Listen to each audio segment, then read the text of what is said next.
Salam Bapak Ibu dan selamat bertemu kembali di YouTube saya, Pendeta Rudolf H. Pasaribu Channel. Dengan dan lewat channel ini saya komit untuk senantiasa menyebarkan pengajaran firman Tuhan, karena saya percaya berlandaskan Yesaya pasal 55 ayat 11 bahwa firman Tuhan yang saya dan Bapak Ibu saudara-saudara semuanya juga ikut sebar lewat apapun, termasuk lewat khotbah ini, tidak akan kembali dengan sia-sia, tetapi akan bekerja sendiri lewat kuasa dan berkat urapan Roh Kudus.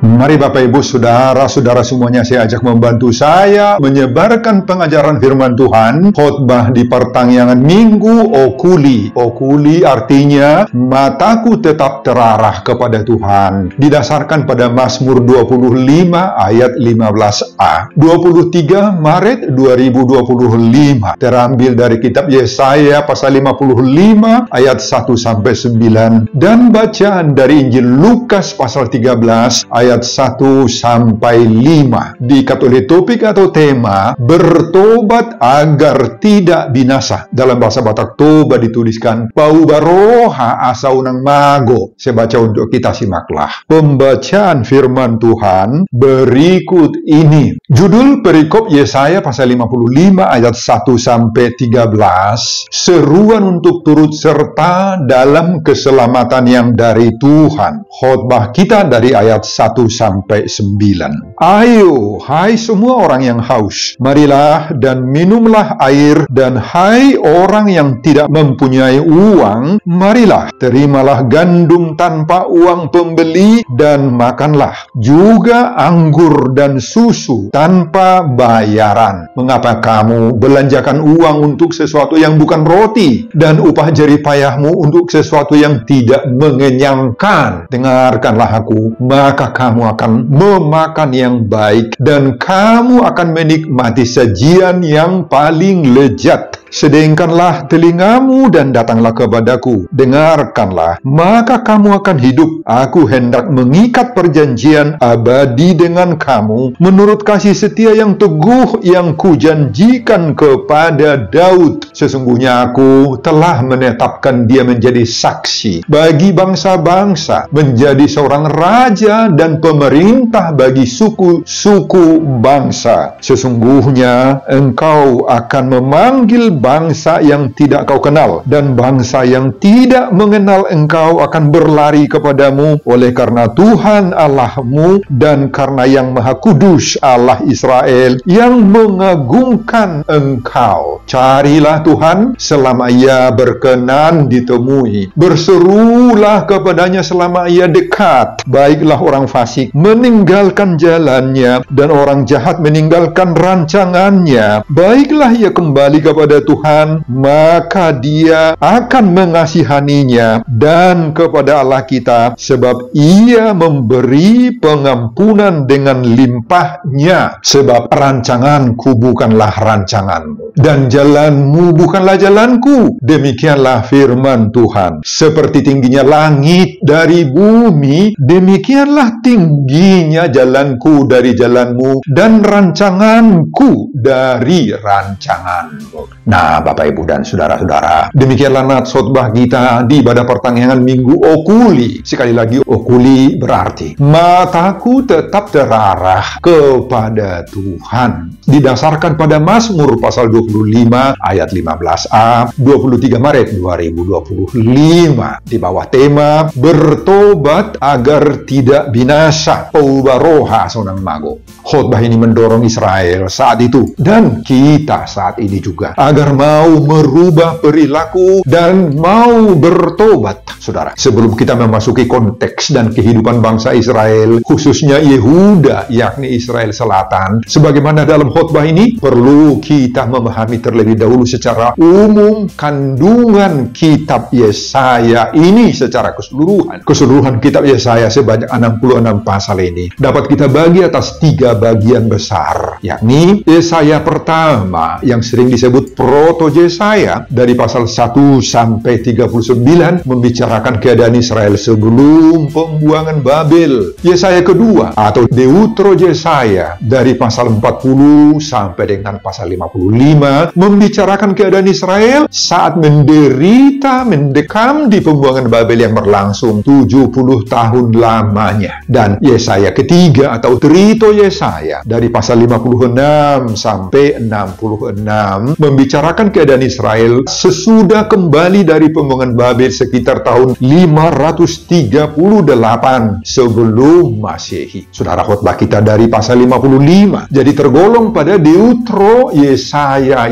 kedua, yakni membicarakan keadaan orang Israel saat-saat masih di pembuangan Babel. Nah, berbicara tentang pembuangan Yehuda, hal itu terjadi 3 gelombang. Gelombang pertama terjadi tahun 605 sebelum Masehi. Nebukadnezar memboyong para pemuda yang gagah perkasa, di antaranya seperti Daniel, Sadrach, Meshach, dan Abednego. Juga orang-orang pintar, ahli-ahli, misalnya ahli pertanian, ahli perdagangan, yang pintar mengelola perusahaan ekonomi, pintar di bidang teknik dan pertukangan. Kemudian gelombang kedua terjadi tahun 597 sebelum Masehi, ketika Yoyakin, Raja Israel, memberontak. Babel menyerang Israel dan memboyong penduduknya menjadi tahanan perang. Turut juga dibawa pejabat-pejabat teras pemerintahan, para tentara yang gagah perkasa. Kemudian gelombang ketiga tahun 587 sebelum Masehi, ketika Sedekia memberontak kepada Babel. Dan kemudian akibatnya Yerusalem dihancurkan. Zedekia sendiri ditangkap, disiksa, matanya dicongkel dua-dua. Semua anak-anaknya dibunuh di hadapan Sedekia sendiri. Tinggallah di Yerusalem orang-orang sakit, cacat, orang-orang tua, renta. Nah, saudara, bagaimana keadaan mereka di pembuangan Babel? Ada 3 kelompok mereka di pembuangan Babel sana. Kelompok pertama, sebagian besar mereka mengalami penderitaan berat, tersiksa secara ekonomis, sulit mendapatkan kebutuhan hidup sehari-hari. Mereka sangat miskin, mereka sangat tertekan, merasa putus asa.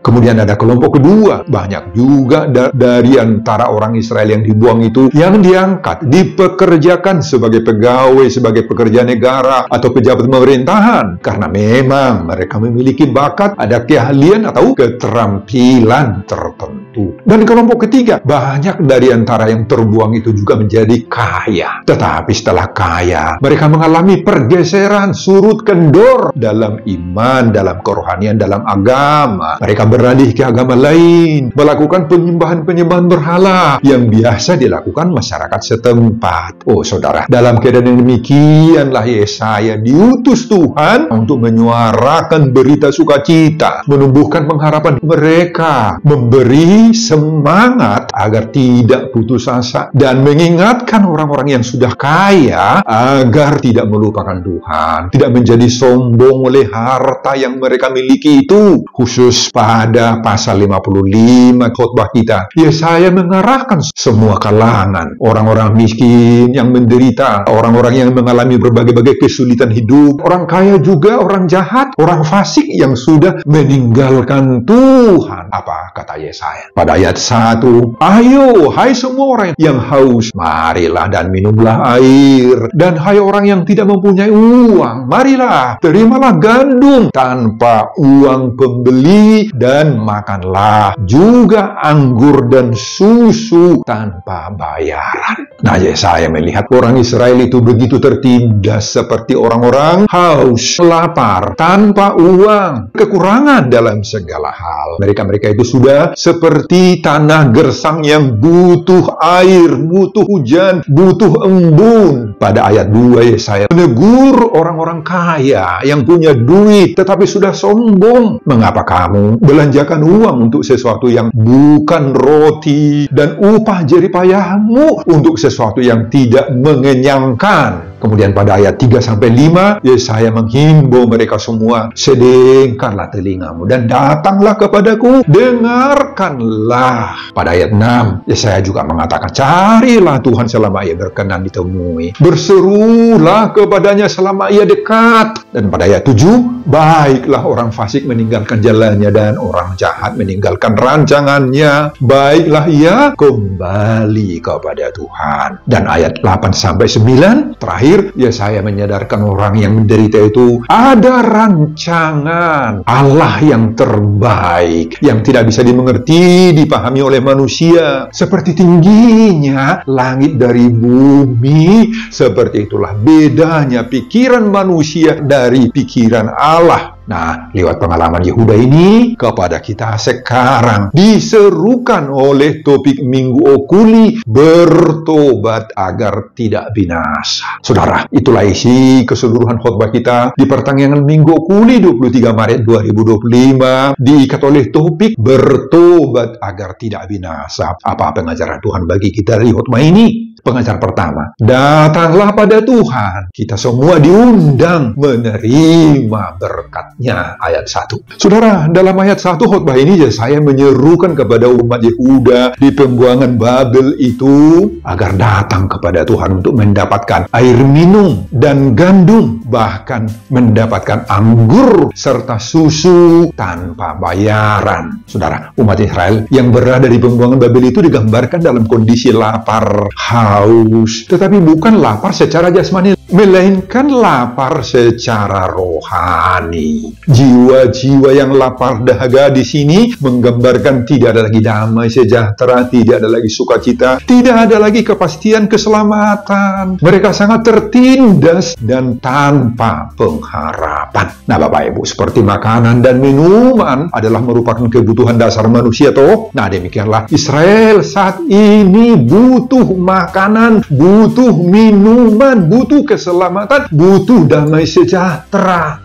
Makanan dan minuman di sini dipakai Yesaya menggambarkan keadaan Israel dalam pembuangan Babel itu seperti yang sedang lapar, yang sedang haus, yang sedang membutuhkan uluran tangan daripada Tuhan berupa damai sejahtera. Mereka kehilangan pengharapan sehingga mereka bagaikan sedang hidup di tanah yang gersang, tanah yang kering. Sebab itu Allah mengajak umat untuk datang kepada Tuhan itu, sang sumber air hidup. Gandum, anggur, bahkan susu yang ditawarkan oleh Tuhan di sini itu merupakan simbol dari pemberian berkat yang melimpah bagi umat yang mau datang kepadanya. Allah tidak meminta bayaran karena Allah tahu manusia itu tidak memiliki apa-apa untuk sanggup membayar segala pemberian berkat anugerah yang diberi Tuhan. Oh, nggak mampu manusia membayar itu. Semua itu diberikan Tuhan secara gratis, cuma-cuma. Sekalipun pemberian Tuhan yang gratis dan cuma-cuma itu bukan murahan, tetapi sangat-sangat berharga sekali. Hanya satu yang dikehendaki dan diinginkan oleh Tuhan dari manusia setelah diberkati, yakni kesediaan manusia itu datang memenuhi ajakan, panggilan, dan seruan Tuhan untuk datang kepadanya. Hanya itu yang diinginkan oleh Tuhan. Nah, Bapak, Ibu, dan Saudara-saudara, apa yang kita lihat dari tindakan Allah bagi orang Israel itu, Tuhan tidak membiarkan umatnya mati dalam penderitaan akibat apapun. Tuhan memberi secercah pengharapan dan keselamatan. Allah menawarkan kemurahan secara cuma-cuma. Saudara, hidup kita sering seperti orang Israel ini. Banyak masalah yang dihadapi oleh setiap orang dalam hidupnya, toh, dalam keluarganya, dalam pekerjaannya. Meski zaman semakin modern, kehidupan manusia semakin maju, perkembangan teknologi, komunikasi, transportasi, dan informasi juga semakin canggih, tetapi semua itu bukannya mengurangi penderitaan manusia, bahkan sebaliknya justru menghadirkan berbagai-bagai tantangan baru dan membuat manusia semakin stres, depresi, stroke, dan mati rasa. Nah, selain itu banyak rumah tangga dan hubungan suami istri yang retak, bercerai, dan anak-anak sekolah yang mengalami stres, tidak dapat menyelesaikan studinya ataupun skripsinya. Ada banyak tantangan buat mereka. Ada yang sudah bekerja tapi gagal dalam karir sehingga dipecat, dan berbagai kasus-kasus lainnya. Saudara, dalam semua kasus-kasus yang kita sebutkan itu, apa yang harus kita lakukan? Baik untuk mencegahnya terjadi, apalagi untuk menyelesaikan jika sudah terjadi, sudah menimpa kita. Apa yang kita lakukan? Nah, saudara, itulah gambaran haus, gambaran dari lapar, gambaran dari kegersangan dan kekeringan hidup yang melanda banyak orang di masa kini. Untuk itu semua, bagaimana dan kemana kita mencari jalan keluar dalam setiap permasalahan yang kita hadapi itu? Nah, khotbah kita saat ini memberi kita pengharapan bahwa tidak ada yang harus kita tempuh kecuali datang kepada Tuhan yang adalah sumber air hidup, sumber kedamaian, sumber gandum rohani, sumber pemberi anggur. Anggur itu gambaran sukacita, dan sumber susu gambaran daripada pertumbuhan iman. Amin, Bapak, Ibu, dan saudara-saudara.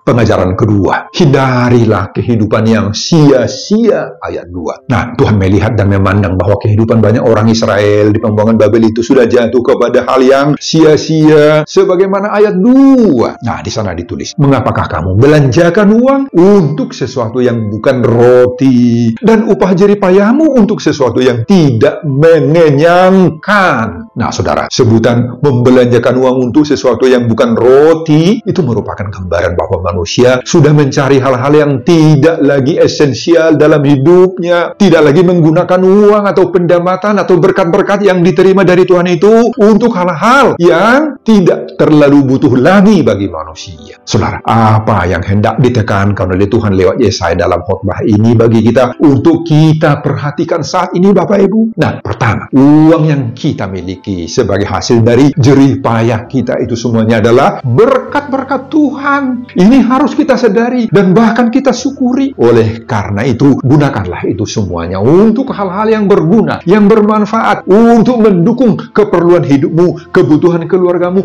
dan membangun masa depanmu. Jangan gunakan uang dan hasil jerih payahmu yang adalah berkat-berkat Tuhan itu hanya untuk hal-hal yang tidak perlu, hal yang bukan kebutuhan, yang hanya menyenangkan dirimu, melampiaskan hawa nafsu dan keinginan daging sesaat, apalagi untuk hal-hal yang berhubungan dengan kebejatan moral. Oh, jangan pakai berkat-berkat Tuhan. Kedua, Tuhan mengetahui apa kebutuhan kita, apa keperluan kita, sehingga mengirimkan berkat-berkat Tuhan itu berupa uang, berupa jerih payah, hasil usaha, hasil pekerjaan, hasil dagang. Oleh karena itu, Tuhan menghendaki penggunaan uang dan hasil jerih payah itu benar-benar untuk mengcover kebutuhan-kebutuhan yang menurut istilah Yesaya di sini roti, dan untuk mengenyangkan. Ketiga, kalau kita menyia-nyiakan pemberian Tuhan itu, Bapak Ibu, maka Tuhan akan men-stop dan mengakhiri pemberian dan berkat-berkatnya. Itu sebabnya dalam konteks ini, orang yang menyia-nyiakan berkat dan pemberian Tuhan untuk hal-hal yang bukan roti dan yang tidak mengenyangkan itu harus sesegera mungkin bertobat agar tidak binasa. Sebagaimana topik minggu, Okuli 23 Maret 2025. Amin, Bapak Ibu dan saudara-saudara.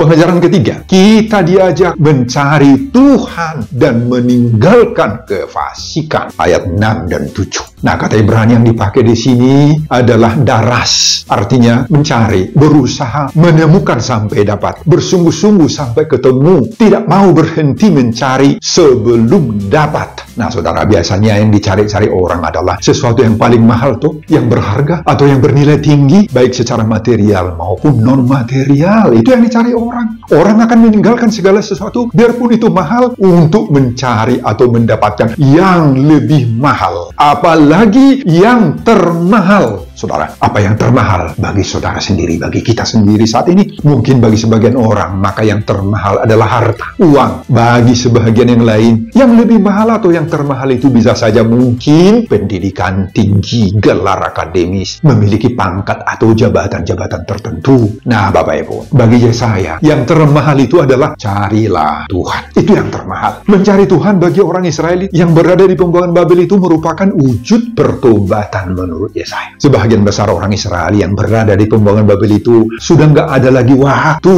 untuk Tuhan, sudah mengabaikan Tuhan. Agama tidak lagi penting. Mereka lebih mementingkan uang, harta. Itu sebabnya saya menyebut mereka pada ayat 7 fasik. Yesaya mendorong mereka segera meninggalkan kefasikan itu. Fasik itu dalam bahasa Ibrani rasa, artinya jahat, baik moral, mental, spiritual, jahat. Orang fasik atau rasa itu suka berdosa, abai dia terhadap aturan hukum Tuhan, broken in the law of God. Tang lo morahani ortu hatani dia bata. Saudara, inilah juga seruan Tuhan bagi kita sekarang. Jangan-jangan di antara kita pendengar khotbah ini ada yang sudah fasik, ada yang sudah masuk ke kategori rasa, abai terhadap Tuhan, terhadap ibadah, terhadap doa. Jangan-jangan sudah banyak di antara kita Bapak Ibu yang merasa tidak perlu lagi, tidak butuh lagi Tuhan, tidak perlu beribadah, berdoa, toh Tuhan sudah memberkati. Mereka berpikir bahwa segala sesuatu dalam hidup ini tergantung pada dirinya, kemampuannya, kehebatannya. Jangan-jangan sudah banyak juga yang merasa bahwa tanpa Tuhan pun, tanpa beribadah pun, tanpa doa pun sudah merasa bisa sukses, sudah bisa berhasil, bisa kaya, bisa naik pangkat terus. Nah, inilah kefasikan itu Bapak Ibu. Saudara, kalau ada di antara kita yang cenderung berpikir seperti itu, segeralah bertobat agar tidak binasa. Arahkanlah pandanganmu kepada Tuhan. Okuli, kalau tidak, kamu akan binasa. Mago, dihukum Tuhan.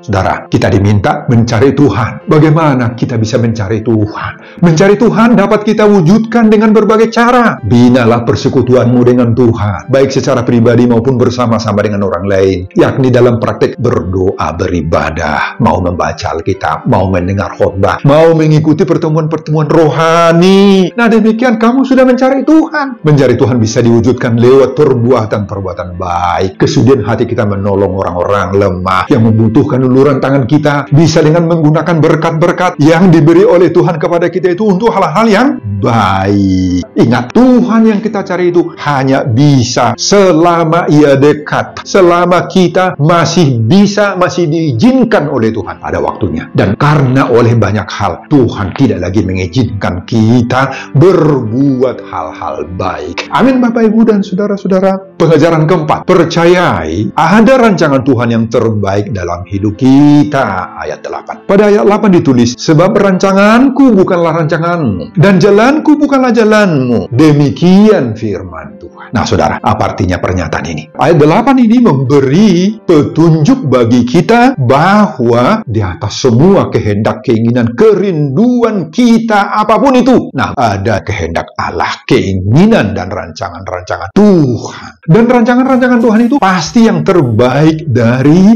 rancangan-rancangan dan kerinduan-kerinduan kita. Makanya kalau kita ingat Yeremia pasal 29 ayat 11, Tuhan di sana berkata, sebab aku mengetahui rancangan apa yang ada padaku mengenai kamu, yaitu rancangan damai sejahtera dan bukan rancangan kecelakaan, untuk memberikan kepadamu hari depan yang penuh harapan. Nah saudara, memang dan pasti bahwa setiap orang kita memiliki impian dan cita-cita yang telah kita tanamkan itu mungkin sejak kita kecil, dan semua itu sangat-sangat wajar apabila kita berharap agar setiap cita-cita dan impian tersebut bisa terrealisir. Toh apa itu salah? Oh, tidak salah, karena kita diberi Tuhan kebebasan dan kemampuan untuk merancang, memikirkan, memanage masa depan kita. Tapi ingat, sekali lagi ingat, kita hanya bisa berusaha semaksimal mungkin agar semua impian dan cita-cita kita itu tercapai lewat berbagai cara, metode kita, bahkan tahapan-tahapan tertentu.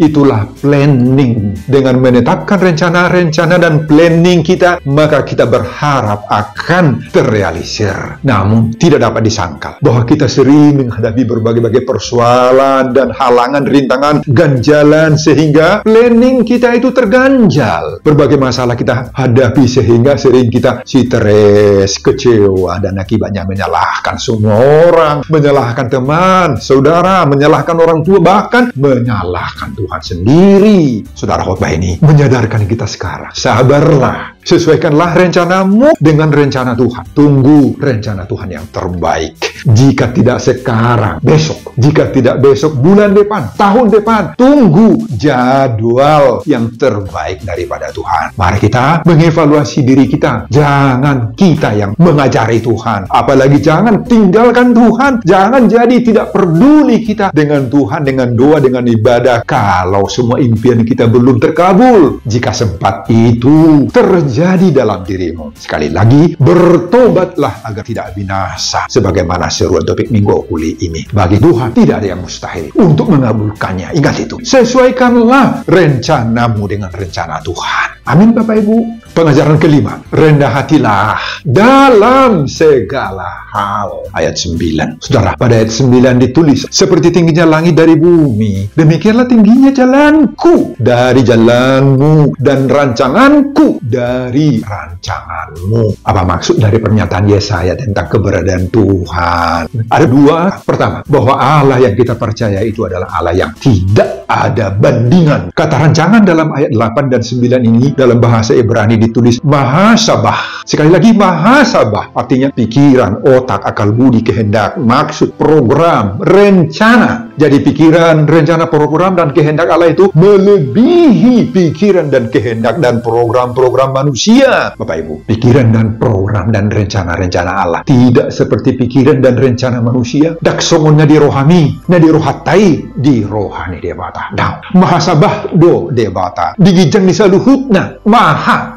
Itu sebabnya manusia tidak mampu menggugat Tuhan. Menggugat Tuhan di sini artinya mengatakan, oh, kenapa aku jadi begini Tuhan? Kan aku sudah kerja dengan baik, sudah berusaha dengan maksimal, dengan segala usaha. Kok aku masih begini, begitu, masih miskin, belum dapat jodoh, belum punya anak, belum punya cucu. Oh, jangan gugat rancangan Tuhan bagi hidupmu, Bapak Ibu. Kedua, hanya satu yang bisa kita lakukan. Apa? Mari rendah hati. Jangan menyombongkan kalau ada kehebatan-kehebatan kita. Uduk mahidatu debata. Pasrah dan berserah dirilah kita kepada Tuhan. Jadi sehebat apapun pikiran, pengetahuan, ilmu, dan segala bentuk kepintaran yang ada pada kita, tidak akan mampu itu menyelami, menduga-duga, menganalisa, memprediksi rencana dan kehendak Tuhan. Makanya Bapak Ibu, semoga para ilmuwan dapat menggunakan berbagai kemampuannya untuk memenuhi kehendak Tuhan. Semoga orang-orang yang dikaruniai Tuhan kepintaran, ilmu, ataupun pengetahuan dapat menyesuaikan kepintarannya dengan kehendak dan rencana Tuhan, agar dia menjadi berkat bagi sesama, dan agar nama Kristus Yesus, si pemberi berkat-berkat itu, semakin dipermuliakan. Jika kita sadari ada pikiran kita, karakter, perilaku, sikap-sikap kita selama ini yang bertentangan dengan kehendak, pikiran daripada Tuhan, maka bertobatlah agar tidak binasa. Pauba maroham asa unang mago, sebagaimana topik Minggu Okuli 23 Maret 2025. Amin Bapak Ibu dan saudara-saudara. Sebelum saya mengakhiri khotbah ini kembali, saya mengajak Bapak Ibu dan saudara-saudara membantu saya menyebarkan firman Tuhan. Khotbah di pertengahan Minggu Okuli 23 Maret 2025 dari Yesaya pasal 55 ayat 1 sampai 9 ini, agar semakin banyak orang yang mau bertobat agar tidak binasa. Pauba roha asa unang mago, termotivasi lewat khotbah ini. Simak juga video-video khotbah saya yang lain agar Bapak Ibu dan saudara-saudara memiliki sentuhan dan pemahaman rohani yang semakin diperkaya. Buka di YouTube saya, Pendeta Rudolf H. Pasaribu Channel. Selamat mengikuti pada pertengahan Minggu Okuli 23 Maret 2025. Tuhan Yesus memberkati kita. Salam Horas. Amin. Bapak, terima kasih untuk firman-Mu yang Kau berikan kepada kami, yang mengingatkan kami agar rendah hati